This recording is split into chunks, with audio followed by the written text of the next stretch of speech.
சரி, எல்லாரும் உட்காந்துட்டீங்களா? உட்காரலையா?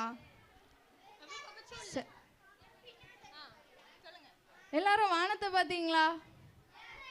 நட்சத்திரம் இருக்கா? ஏக்கா நட்சத்திரமே இல்லைக்கா. பாருங்கக்கா, நல்லா பாருங்க. இருக்கா?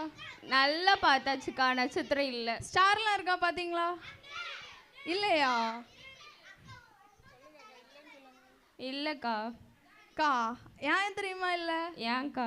அவங்க எல்லாரும் தான் இங்கே இருக்காங்கல்லக்கா. ஓ சரி சரி. அக்கா எங்கள் இன்ஃபேண்டில் 10 ஸ்டார்ஸ்க்கா. 10 ஸ்டார்ஸ்? ஆமாக்கா, 10 நட்சத்திரம். ஒரே ஒரு நிலாக்கா, ஒரே ஒரு டீச்சர்க்கா. அப்படியா? ஆமாக்கா, அவங்க இப்போ வந்து ப்ரோக்ராம் பண்ணுவாங்க பாருங்க. சரியா? எப்படி ட்விங்கிள் ட்விங்கிள் ஸ்டார்ஸ் மாதிரி எப்படி இன்ஃபென்ட் ஸ்டூடெண்ட்ஸ் டான்ஸ் ஆடுறாங்கன்னு பார்க்கலாமா? பார்த்துருவோம். இன்ஃபென்ட் டீச்சர் உங்கள் பிள்ளைங்களை கூட்டுவாங்க. பிகினர் டீச்சர் உங்கள் கிளாஸை ரெடி பண்ணிடுங்க.